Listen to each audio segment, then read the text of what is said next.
My name is John Hunziker, and I'm the director out here. I appreciate your coming out. It's a gorgeous morning. In fact, I don't know if you get many better mornings in Minnesota in January than we've got this morning. My fear is, of course, we're going to pay for this sooner or later, but This weekend. maybe this weekend. All right. Again, thanks for coming. We have Ed Rucker here this morning, and they tell me that he is 57 years old, has 2 children, 4 grandchildren, 7 great-grandchildren. You know, you look real good for 57. I think so. Well, I know that's what's down here. Well, we're going to blame this one on your wife. I think she was the one that did this. Nice try, Eddie. He lies a lot, obviously.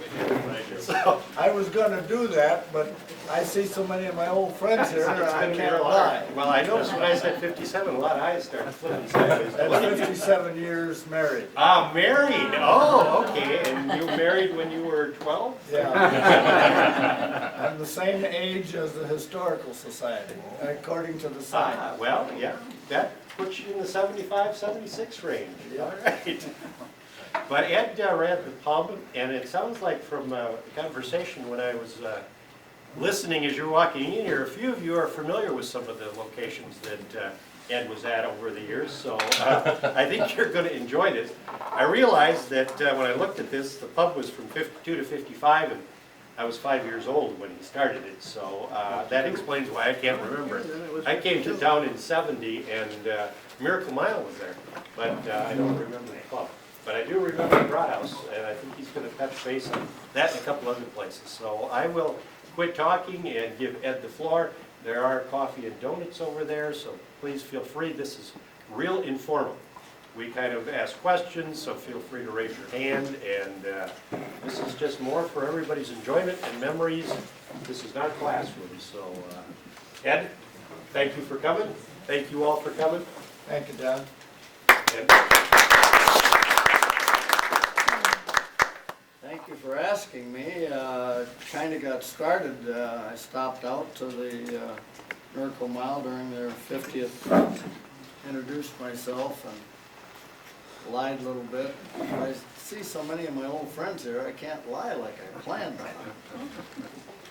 But I was born the same year as the Historical Society opened up in 1926 in Chatfield, Minnesota. Compatriot Joe Kelly over here.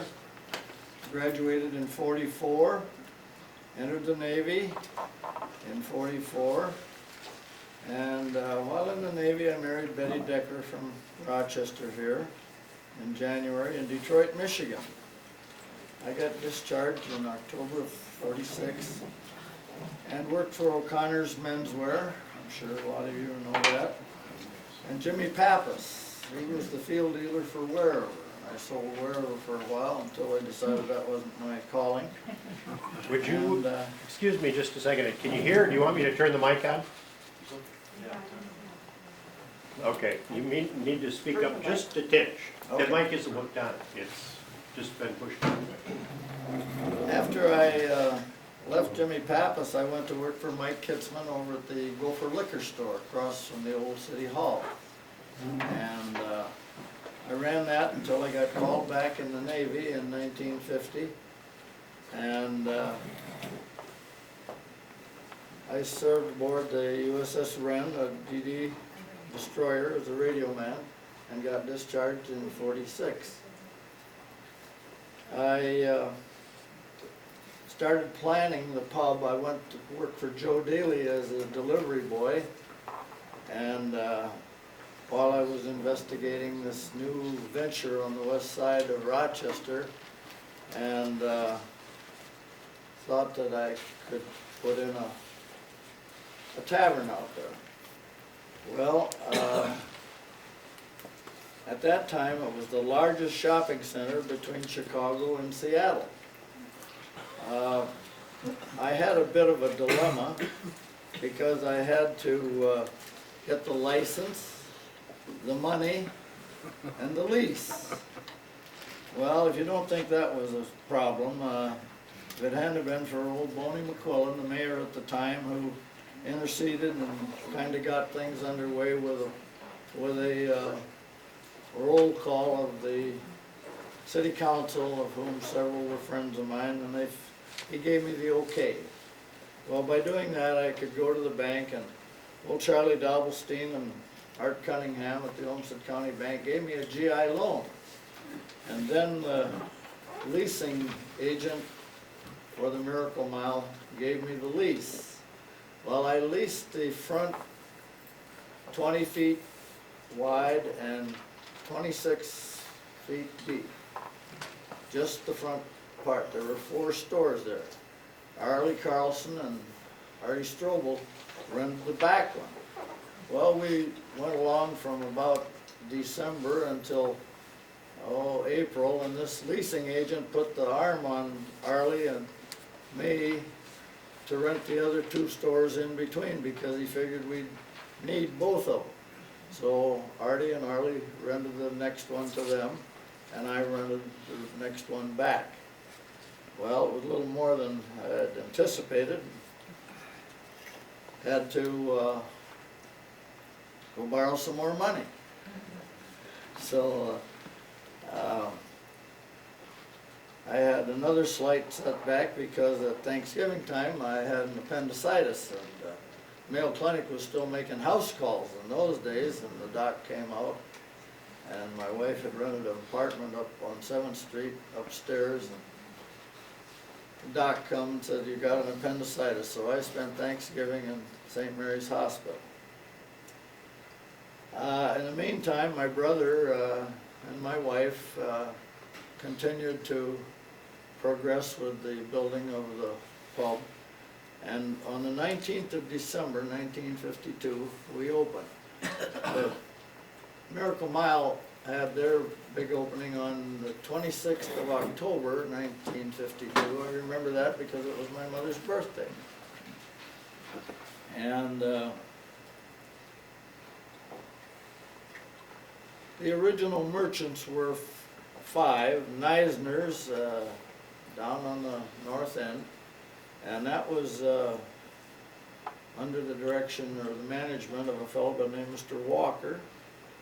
And then next was 3 Sisters, and it was managed by a cute little gal by the name of Kelly, and she married Johnny McGran from Chatfield. And then the 3rd store was S&L, and that was up closer to the little street that runs between there. And that was managed by Ken Zinzer, as I recall. That's the one name I'm not too sure of, but I think that's who it was. Across the little alley was the Red Owl store, and that was managed by Elmer Robbie. And the 5th store that opened up was the Wishing Well down toward the south. And that was owned by a little Finnish gal by the name of Lillian Leitman. And that was the original 5 that opened up. The pub was about the 6th one to open up, along with Artie and State Farm office there. That first winter was a real tough winter. We didn't have any blacktop parking lot, and it was mud from the south end to the north end. We even had to lay planks out from the sidewalk out into the, because they couldn't get out of their car and get to the sidewalk without going through a foot of mud.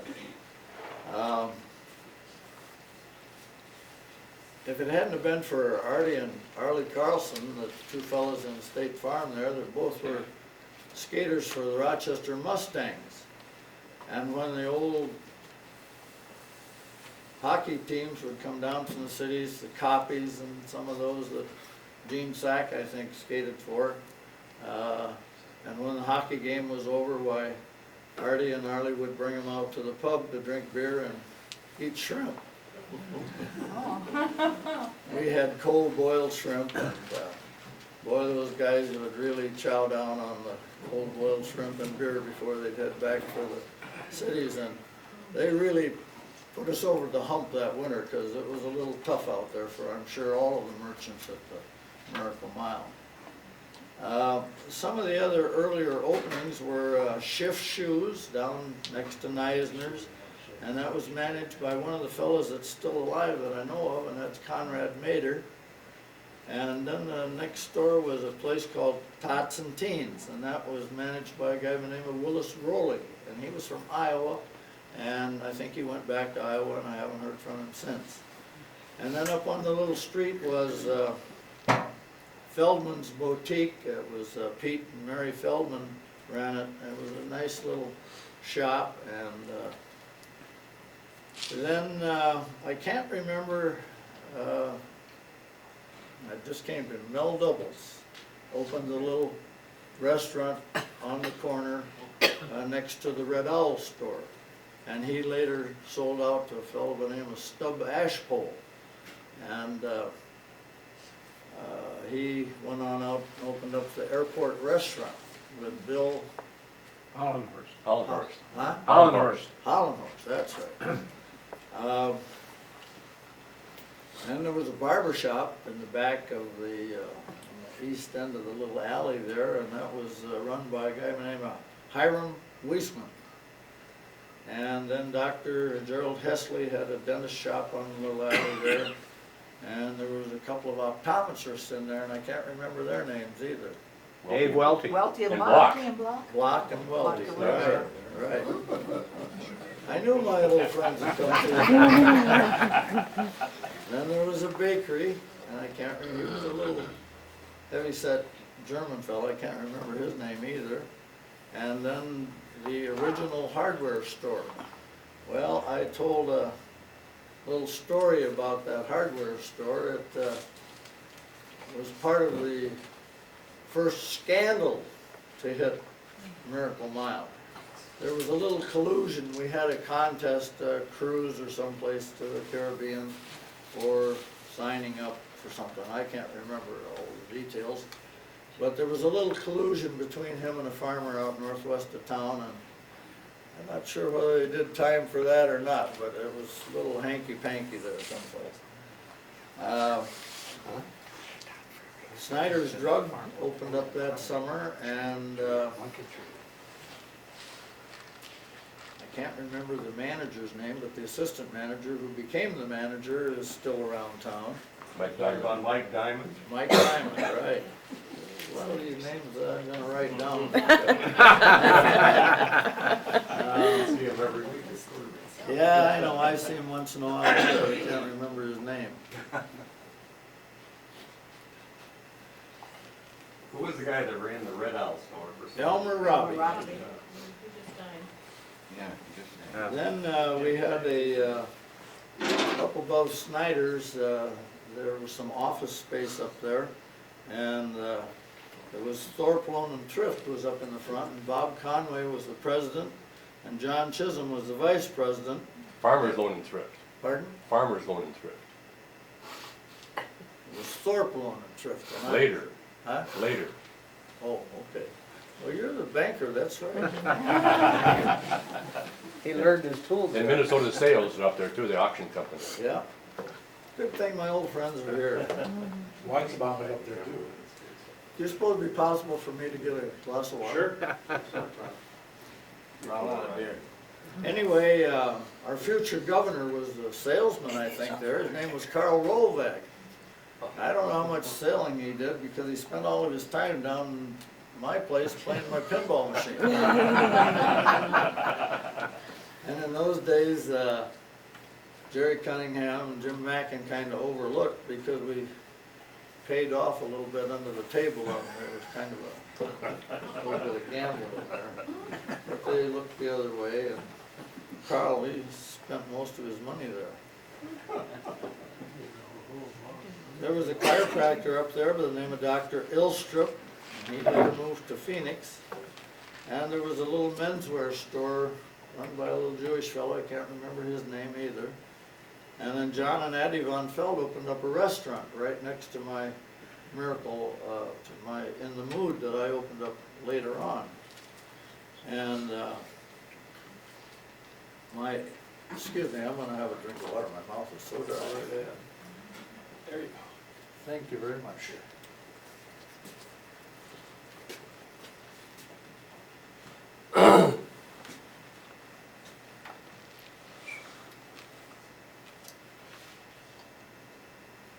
'55, I opened up In the Mood. It was a teenage nightclub. I've got a lot of stuff back here that you might be interested in taking a look at later on. It was where Joe's Liquor is now, and it went from front to back. And then the front was open to the general public. And it was all done in a red, white, and pink circus theme. And I thought was quite unique. We made our own ice cream, In the Mood ice cream, and caramel corn. And we had the original charcoal broiler in there, a big brick deal with charcoal broiled steaks and hamburgers. And I gotta mention Harold Bartz from Chatfield. He was our original maintenance man out there, and I happened to be having coffee with some friends of mine at Hy-Vee North, and I introduced myself to Phil Vaught. And he said, you know, my uncle was your original trash hauler. And I said, yeah, that's right, Freddie Vaught. He picked up a lot of trash for the beginning merchants at Miracle Mile out there. Anyway, Harold had one downfall. He kept a little schnapps stashed all over the Miracle Mile, so he didn't have to go very far before he could take a nip. The owner of the Miracle Mile was a guy that looked just like Yasser Arafat. He didn't shave, and we called him Porky Pig because he'd go into Doubles' restaurant down there and order salad and put French dressing all over it. And then he'd sit there and eat it with his fingers. He was something else. The first manager of the Miracle Mile was a guy by the name of Jim Hoban. He came down from, I think, St. Louis Park. And I can't remember the guy's name that was the leasing manager, but he sold a tough ship, boy. He put the arm on a lot of us there. I might say that the original people out there, at least in my instance, we paid $3 a square foot per year. You can't touch that in town today. And in my case, we had to pay a 7% overage if we went over. In other words, the annual rent equaled 100%, and then if you went over that 100%, you had to pay another 7%. And I'd like to be proud to say that the pub was the first Miracle Mile merchant to have to pay an overage. And we were quite proud of that. Not that we liked it, but we were proud of it. The Miracle Mile Merchants Association sponsored a Miracle Mile movie. I don't know how many of you remember it, but KROC television was just coming into its early stages, and they broadcast from Quonset up on top of Hennessy Hill. And the merchants paid in so much according to the square footage that they had. And the pub, of course, was way down at the bottom of the list because we didn't have many square foot. We were only 20 feet wide and 26 feet deep. And I can't remember, fellas, help me out if you will. What was the 10 o'clock newscaster? His first name was John, and he walked with a cane. And he was the 10 o'clock newscaster out there. And Not Harley Flathers. No. No, I want to say John Drews or something like that. Not the football coach. There was a young fellow from KROC, I can't remember his name. He was killed in an airplane crash up in the cities later on. But when it came my turn to advertise on the Miracle Mile movie, I went out there and I set up a table, and I brought out a tablecloth and I covered it, And then this fellow from KROC came in and acted as a customer. And I said, well, what do you have? And oh, he said, give me a beer. So I reached underneath and pulled out a Hamm's, and I had this Pilsner glass, which was our trademark. And I filled it up, and of course you couldn't drink beer on television. And I said, well, how about a plate of shrimp?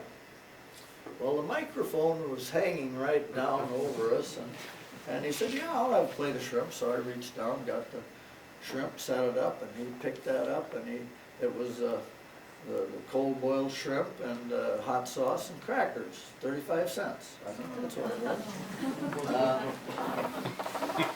Yep, 35 cents. Pardon? Each shrimp was 35. Oh, no, 3 shrimp for 35 cents. I thought it was a buck.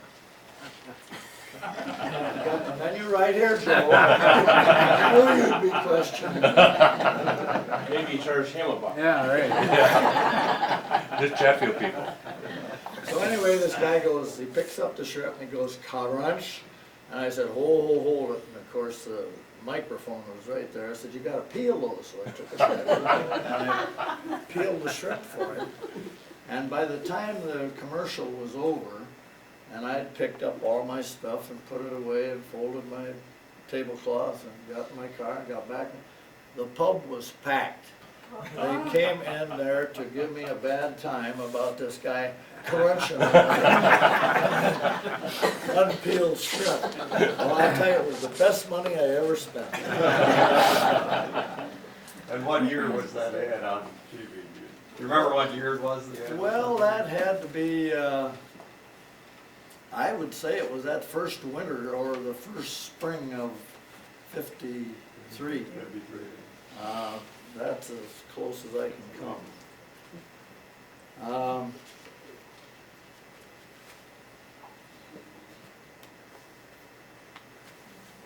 Let's see, where am I at here?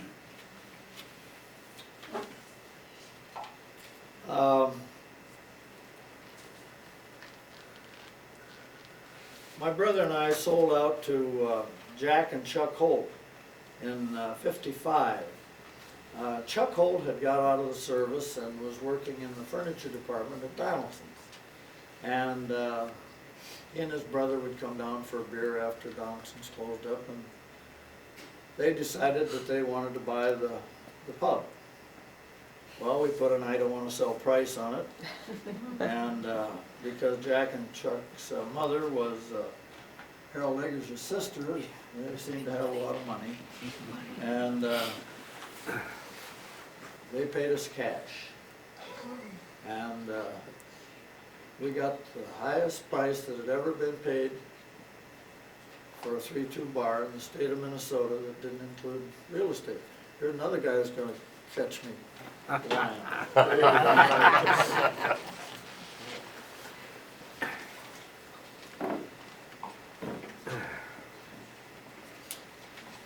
He used your name, Arlie. Pardon? I just tell Arlie he used your name. Yeah, we've used his name in vain several times.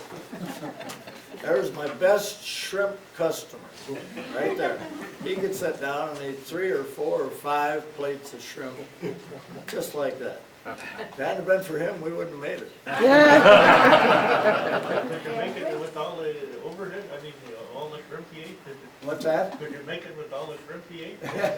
Well, he paid for it. He paid for it. When did Donaldson's coming to town?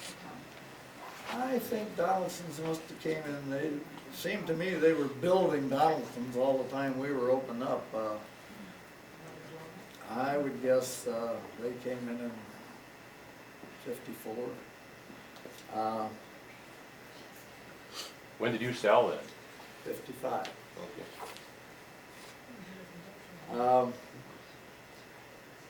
Anyway, Chuck decided he didn't like the bar business, so he sold out to Jack. And Jack ran it for quite a long time, and then he sold it to Dr. Franta, a podiatrist at the clinic. Arlie, you're looking at me, I don't, if I mess up here, well, you straighten me out. And he sold it to Bob Travers who later bought the townhouse, or bought in with the townhouse group. And then Bob Travers sold it to Joe Suckamel, who owned it at the time of the big fire. And they wouldn't renew his lease, and that's when Lyle at the Mile took over that location after it was rebuilt. Of course, the biggest event of our career at Miracle Mile was the Rochester Centennial Parade. The Miracle Mile was the marshalling point for all of the floats and bands that came from all over the state, Wisconsin and Iowa. And each one of those floats and bands had a sponsor, Elk Club or Moose Club or Eagles or Elk. And of course those guys were entertaining these band members and float people, queens and things like that. And so we set up two big horse tanks in a square, or to make a square outside of the pub, which was recessed back from the front of Snyder's drugstore. And we stacked cases of warm Coke and 7-Up, and we had big blocks of ice in these horse tanks. And my brother and sister were about in junior and senior in high school, and they sold pop out of those horse tanks, and they poured everything into paper cups, as we did out of the side door. We sold all of these Elks and Eagles who had to slack their thirst, who poured their beer into paper cups. And of course, needless to say, the Miracle Mile parking lot was covered with paper cups.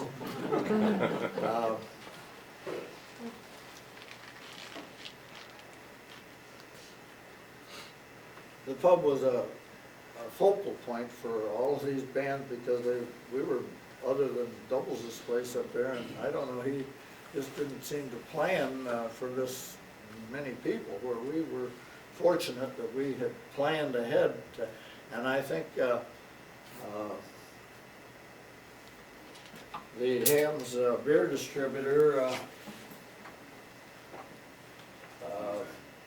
kept a truck running from his warehouses, which where Quality Wood is now. And I'd get on the phone, I'd say, okay, I'm ready for another truckload, because we just had limited capacity for cooling our beer. We could cool about 75 cases. And so we would call him up, and he'd bring over another truckload of cold beer and pick up the empties. So he was a real boon to our business that day. Later. Maybe.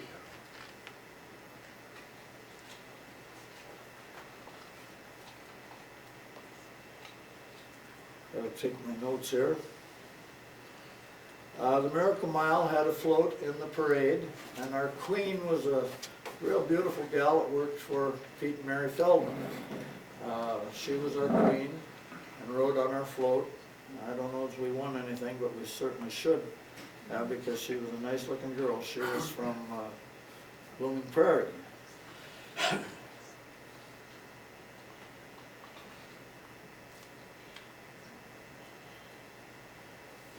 Inside the pub, we had a photograph, a mural. It was 7 feet high and 15 feet long, and it was a desert scene. So that when these guys came in, they looked at that desert scene. They'd drink more beer. Even Arch would drink a few more beers when we get thirsty looking at that picture. Anyway, one of the ladies that was active in the Rochester Art Center, which at that time was in a little old church on about 4th Avenue and West Center Street. Her name was Ada Karp Larson, and she tinted that sign. And then when we opened up the back part, we had a picture of the Grand Tetons, and she came in and tinted that picture for us too. So we had a pretty unique spot, we thought.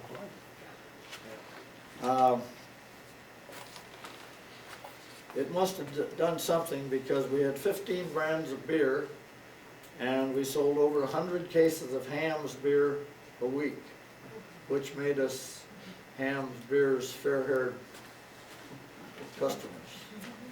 We were fortunate in those days. They had one basketball, what do you call it? They weren't 5A, 4A, 3A, 2A. Oh, one tournament. One class. One class. One class. So to get a ticket to the state high school basketball tournament, you'd like it snowball in hell. Well, Ham's Beer saw to it that I had season tickets to the state basketball tournament every year, which was one of the benefits of selling a lot of Ham's Beer. I have a lot of pictures back here, and you're certainly welcome to come back and look at them. Jerry Cunningham and his deputies, Jerry was sitting in a chair like this, and his chief deputy, Red Stews, was back here, and Bob Browning, and I can't think of who the other deputy was. But anyway, we had a picture taken, and because we were primarily the instigators of the Brothers of the Brush, along with, I've got a picture here someplace of... Why don't you tell them about your beard? Pardon? Why don't you tell them about your beard and how you took care of it? Pardon? Why don't you talk about your beard and how you took care of it? Wax. Used a lot of wax. But anyway, the guy that ran the 66 station kitty corner across the street was Mayo Preby's son-in-law. His name was Scott Fritz. And he and Galen Broadwater, who ran a barbershop out on Broadway, and I got together and decided to form the Brothers of the Brush, which for the centennial was a moneymaker. Well, we went down and talked to Paul Grassley, who was the centennial chairman, and Paul said, no, the Brothers of the Brush just weren't dignified enough for the city of Rochester. So we said, okay, Paul, that's fine. We'll sell the tickets, we'll buy the prizes, we'll give the prizes away, and we'll keep the profit. Well, a couple of days later, Paul called and said, no, I guess you're right. Brothers of the Brush are going to be welcomed into the Centennial Committee. And we should get the Sisters of the Swish involved too. So they hired a big outfit out of Ohio to come in and put on a pageant, just as if the citizens of Rochester weren't smart enough to put on a pageant at the fairground. Well, they decided to have the Brothers of the Brush and the Sisters of the Swish sell the tickets to the pageant. And the Sister of the Swish and the Brother of the Brush that sold the most tickets would get an all-expense-paid trip for a week to either Miami Beach or Sun Valley, Idaho. Well, instead of selling individual tickets, I sold books. And I ended up winning the trip of my choice. So my wife and I took the money instead, and I had a new 54 Mercury, and we were gone 2 weeks, went down to Miami Beach, among other places on our trip. We were gone 15 days, and out of that, the last tank of gas that I filled up with in Madison, Wisconsin, was the only money I spent out of my own pocket. And we had a wonderful vacation. The Centennial here, got a lot of pictures of In the Mood, the Budweiser Clydesdales. In those days, we didn't have a Budweiser distributor in town. We got our Budweiser distributor from a guy named Ray Peterson over at Red Wing. And Ray came in one day and said, Ed, how would you like to have the Budweiser Clydesdales out here to your bar. And I said, well, I'd love it. So, gosh, a couple weeks later, here comes the Budweiser Clydesdale, and we got pictures of parked right outside the pub. I could go on for hours, I guess, but I won't take up any more. If you got questions? Well, yeah, I got a couple of questions. What was the most popular beer at that time? Well, the three most popular beers in those days was Hamm's, Grain Belt, and Old Style. Okay. A guy by the name of Bill, help me out, fellas, over on 11th Avenue and what is now Civic Center Drive. Bill was the Grain Belt distributor, and the fellow that just I'd see died up in the cities was the Old Style distributor, and he distributed out of the corner of 3rd Avenue and 4th Street Southeast. I can't remember his name either. But It's interesting that those beers, which were very popular when I came here about 35 years ago, mostly are either out of business or sold out to somebody else. some other yeah, company. it was a shame because the Grain Belt people were close to the retailers, and Hamm's was, I was as welcome in the offices at Hamm's Brewery as flowers in May. I knew all of the fellows. This other, what did you do with the, Over here? oh, yeah, I opened up Broadhouse Tavern over on Fifth Street. I don't know the year.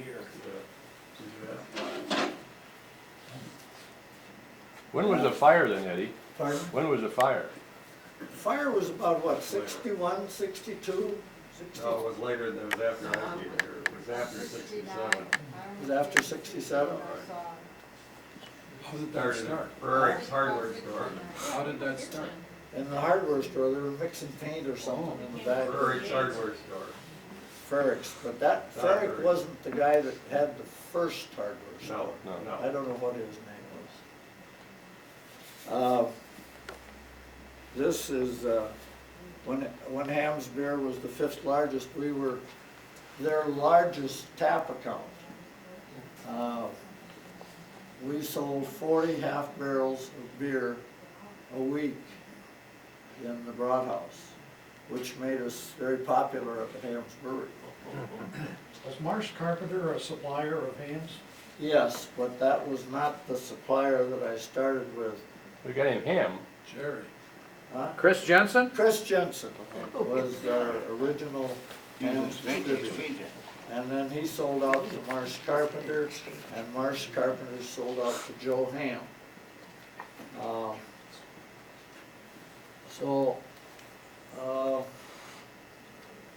I got to go when the 1965 World Series was for the Twins. I got to see all 4 home games. I sat in the first base grandstand for the first game, the right field bleachers for the second game, the center field bleachers for the 3rd game, and the 4th game I was on 3rd base bleachers. And Junior Gilliam made the final out that beat us in the World Series. I got to see all 4 games. And I got to see Bob Allison's diving catch out in left field too in that World Series. So I was real fortunate to be such a pet of the Hamm's Brewery. I had another question for you, sir. Was Bruno Lisi on the scene when you were Oh, there? yes. And why do they call him the Mirror of Miracle Mile? Because Bruno and I got in trouble all the time. Bruno was the salesman for the Post Bulletin. Right. And Miracle Mile was his account. So Bruno spent a lot of time. If you couldn't find Bruno any place in town, you could find him at Miracle Mile because he was out selling advertising out there. And of course, there were so many rules and regulations as to what you could do for advertising. And Bruno and I stepped over the line a few times, and we both got chewed out by the Liquor Control Commission and the Post Bulletin and the Chief of Police and Jerry Cunningham. And we were always in hot water for doing something that we shouldn't be doing. Mostly it was advertising, price, and of course in those days you could not advertise price outside of your premises. And when I had the Broad House, every 3 times a year I would buy a semi-load of beer and park it across the front of my parking lot with a big sign, you know, take it warm, take it by the case, or pay regular price inside. And I'd have red hot prices on this, and had a fellow out selling off the tailgate of the semi. Well, I'd have a big sign on the front with the price of all the different, and then I'd leave town. And the people, my employees, would have to take the heat, and then Monday morning I'd get ready for a chewing from the Liquor Control Commissioner. Well, this happened 3 times a year, all the time I was there, and we never did learn. Another time I bought some old, not old, new pails, like you used to carry your lunches in when you were a kid. They had a bangle on the top. And I sold those pails for, I think, I don't know, $1, and filled up with beer. And then if they brought it back in, I'd refill it for, I don't know, 50 cents or something.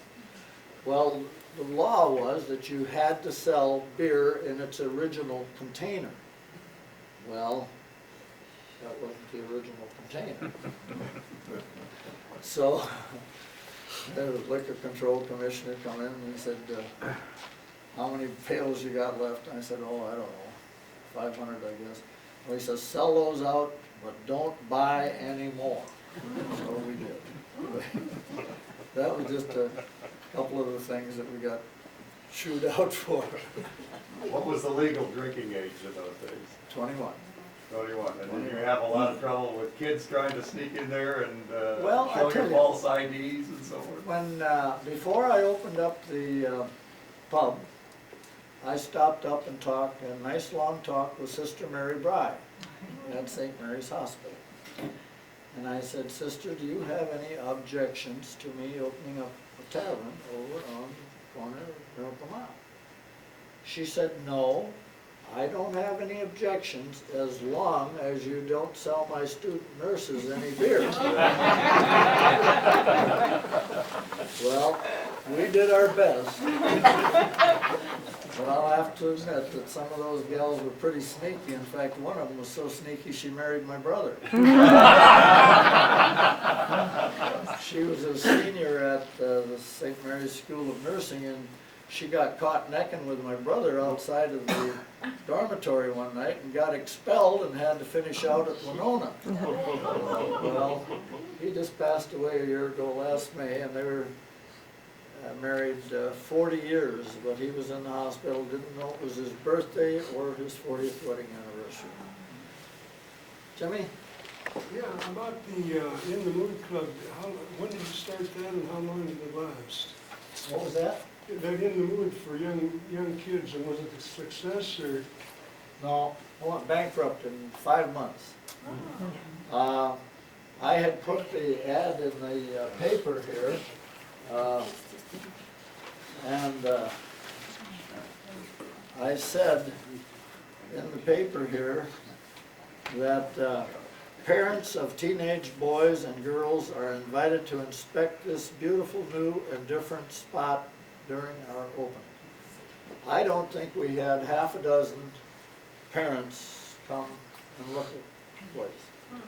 In fact, I went so far as to address the Rochester Ministerial Association and ask for their endorsement. I said, and they said, well, we can't endorse your place until we see what kind of a place you're running. And I said, that's fine, I can understand that. So you're all invited out In the Mood. Well, in the 5 months that I was open, not one single minister, and I did that to the 3 priests at that time. Can't remember their names, but St. Francis, St. John, and St. Pius. Not one priest or minister showed up in the 5 months that I was there. So I have kind of a not too good a feeling for a teenage nightclub. I wouldn't endorse a teenage nightclub because I know what they're up against if they ever tried to get another one started in Rochester. Because the kids complain they don't have anything to do, you know, there's. Oh, don't get me wrong, the kids flocked in. Oh, they The did. back room was packed all the time, but the front room suffered. Front room made money and the back room was there for convenience, really. We sold some pop, some popcorn and caramel corn, candy bars and things like that. We had we didn't sell it in the bottle, we sold it tapped, pop back there. And it was very popular. Of course, there was another fellow in town by the name of Hines, who was the union Musicians union, musicians union. he was head of the musicians union. Kendall Hines. Huh? Kenny. Kendall Hines. Kendall Hines, yeah. He would not give me a break on the price that I had to pay to get a band in there for those kids.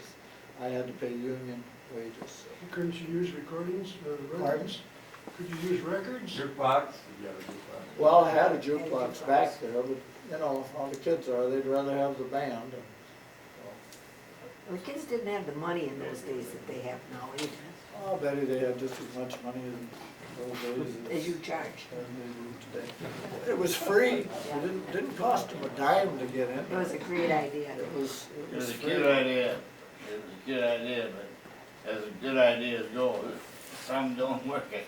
I appreciate it, Eddie. I sold you some canopies up in the front, Right, big round thing. yeah. We made for you. Oh, if, I got paid for them too, Huh? before you went in the bank. consider yourself very lucky. What year was that then? 1955. Okay. Emerald Thien made this sign for me. It was 36 feet wide, and the vertical lines here were all in pink, and the in the mood was in white, and we had a cow over here stepping on her tip. And that's a dairy bar and lunch. And then this was a blue record here, and this went in the mood, and then it went all off, all on, all off, and then in the mood. And then this was a big blue note here, and a record over here. Now, where was that located in relation to today's, Where Joe's Liquor Store where Joe's is. was? No, Okay, yes, they went all the way to the back. And I had problems with the kids. I remember taking a fifth of whiskey out the back door and breaking it in the back in the garbage can out there. The kids were very destructive. In the ladies' bathroom, I had 3/4-inch plywood, or not plywood, drywall, and 1/8-inch formica on the walls. And the little gals came in and stood and kicked a big hole in the wall in the ladies' bathroom. They broke mirrors in the boys' bathroom where the towels were. They broke hooks off of the coat racks. Very destructive. Now, that's not the general. That was individuals. And when I caught them, I booted them out. I just wouldn't put up with it. So. Any more questions? Don't want to bore you to death. Well, you were mentioning about the parade assembly at the Miracle Mile. Did they parade down First Street Northwest at that time? They went Second down, Street Southwest. down to Second Street, down to I think they went to Broadway, down Broadway to Sixth Street, and then back west and into they disbanded at Soldier's Field. Because I used to live down near the Miracle Mile on 12th Avenue, First Street Northwest, and I remember seeing a parade either in front of my place or nearby, and I bet it was that parade. Yeah, I'm sure it was. I've got, Modeling the parade. I've got the paper My here. modeling the parade. Oh, did you in the Centennial Parade? 54 or 5? 75,000. Did you have Rumble seats. Yeah. Did you sell them to Roy Watson? No, I gave them to my brothers. Yeah. And it's, I was talking to Mr. Hunter, I said, you better get going on the Centennial for next year, I said, because this year is the one down at Chatfield, and if you're gonna have any kind of a celebration next year, well, you better get going on it, because it takes a lot of planning, and I'm sure that the clubs in town, for instance, the Elks Club, which was the, you might say, the instigator of the parade, isn't nearly the size that it was back in those days, and we didn't have this great Elks Drum and Bugle Corps that we had in those days.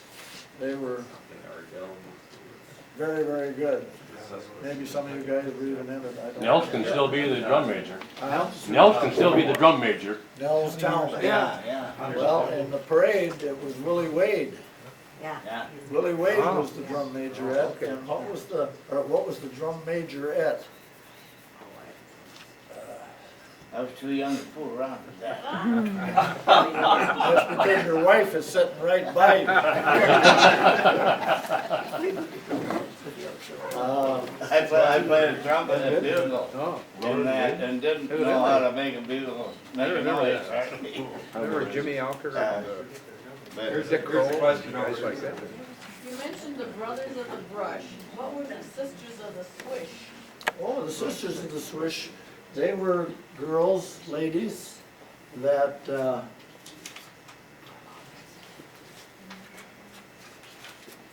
they dressed up with bonnets and long dresses, and, they sold tickets to the pageant, and, oh, I got another story to tell you. We had a guy by the name of Paul Hemp, and he had an antique car museum I have a 14. out west of town, and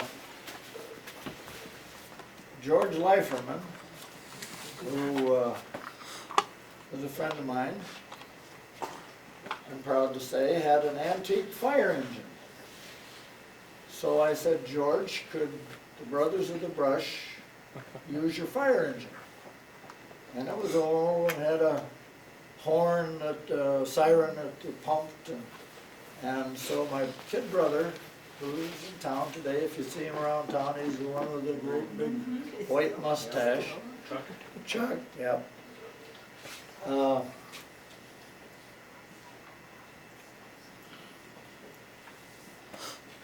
Chuck and I and Paul Hemp built a jail on the back of this old antique fire engine, and we painted it black, and we had a gate on the back.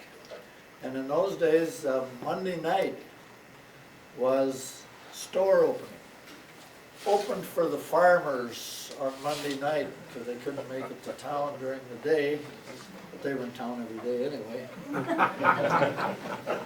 But anyway, on Monday nights, the Brothers of the Brush would climb all over this fire engine, and we'd go downtown. And if you, I guess that isn't it. If you didn't have a shave permit, Yeah, I guess we did. One of if you didn't have a shave permit, why, and some of the downtown businessmen were too good to grow a beard and too cheap to buy a shave permit. So we put them in the Black Maria and parade them around town and run this crank up siren, and we drive all up and down Broadway and First Avenue, parade these guys off that didn't have a shave permit or a beard. And we sold shave permits all over, all the brothers of the brush. But,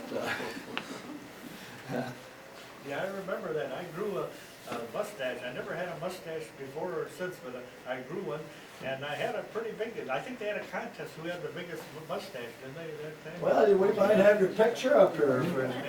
Just be patient. They have two categories, trim beard and untrimmed. She maybe shave it, I think, the day after or so.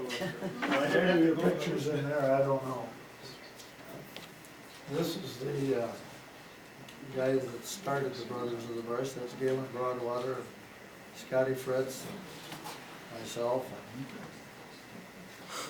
I don't know how Campbell got in that picture. He didn't start it, I know that. Well, I've got all of this up here. You're sure welcome to come up and take a look at it. And you even see this menu here. We sold, when I was talking to Charlie Dobbelstein, I said, you know, Charlie, I can buy a case of beer for $3. And we sell it for $6. So I said we double our money, and if I can sell 3 cases a day, we can cut the mustard out to the pub. Well, we figured out our rent and our expenses and a little money there for wages. He said, I think we can make it, so he gave me the GI loan. I don't know how many of you remember Charlie Dobbelstein or not. I delivered paper to him years ago. He's a very friendly guy, and his wife was very friendly. Oh, he's a pretty nice guy. As bankers go. As They're all nice. Dear, thank you very much. Ed, thank you very much. Oh, you didn't want it, no. Okay, the thing I like about these best is the interaction between you and whoever the speaker is, because you remember the names. I mean, you were asking questions, you were coming back with names. It's really fun, so I hope you enjoy these. Next month, we will have it on the second Wednesday again, and it's going to be the history of the Rochester Area Foundation, how it came to be. And it's kind of an intriguing story because I had not heard it before. I think you might enjoy it. It has done an awful lot for this community over the years, and I think it would be a good thing for you to come out, throw in your 2 cents worth, and we are fortunate to have the Campion sisters, who are backed by the very fancy lamp. And as you get ideas for these, would you please either let me know or let them know, because they are taking care of the scheduling of this, and it takes a load off of my shoulders, and they know a lot more people of your age than I do. And I say that positively. But I mean, you know, you're the people that I think enjoy these most, because they're your memories. I've only been here since 1970, and I'm thoroughly enjoying every one of these sessions. So thanks for coming. Ed, thank you again very much. Please feel free to look at what he has here, and then I think he is willing to leave it with Historical Society, so we'll have it in the future. And just to let you know, there is a committee that has been meeting for a year and is continuing to meet for the sesquicentennial. We are actually having an office that should open up Thursday, room 321 of City Hall. Ginger Holmes, who some of you may know, has done a lot of work with the Festival of the Trees and also with Rochester Fest, is our executive director for the next 2 years. And so we are up and running with sesquicentennial celebration. Those of you that have ideas, feel free to get a hold of either Dave Pennington, who is the chairman, or Ginger at City Hall. I don't have a phone number yet because they're in the process of connecting the phone up for her. But we are up and running, and we're planning on an entire year's worth of celebrations for our 150th. Yes, sir. Just one thing with Ed, one firm you forgot to mention on the upstairs Griffin Mile was Weitzbaum and Piper, the architects. Yeah, And they were in that fire and they lost all their they goods. were there after I I left. think Joe Weitzbaum designed this mill. Yes, he did. In fact, we've got the plans for it. Yeah. All right, I thank you very much. There are, I believe, still some donuts and coffee. And feel free to stay as long as you like to talk. Thanks for coming. Yes, thank you. I joined our librarian. Nice to see you guys.